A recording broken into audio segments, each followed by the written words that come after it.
अरे साठविला माल पैस घातलं दुकान, जे ज्या पाहिजे जे काळी आहे सिद्धची जवळी.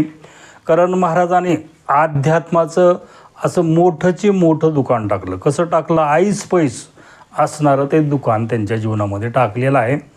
महाराज म्हणतात माझ्या दुकानामध्ये, कारण नवविधा भक्तीचा माल तर आहेच, पण या जगामध्ये जेवढ्या भक्ती आहेत त्या भक्तीचा सर्व माल मी माझ्या जीवनामध्ये ठेवलेला आहे. आणि तोही माल कसा आहे? तो माल माझ्या जीवनामध्ये सिद्ध ठेवलेला आहे. म्हणजे जर तुम्ही घेऊन गेलात, नक्की तुमच्या जीवनामध्ये फळ प्राप्त होणार आहे. मग आता अडचण कोणती आहे?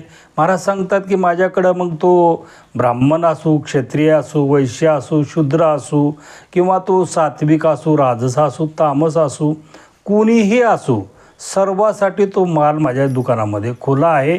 त्यानं फक्त दुकानला येण्याची कृपा करावी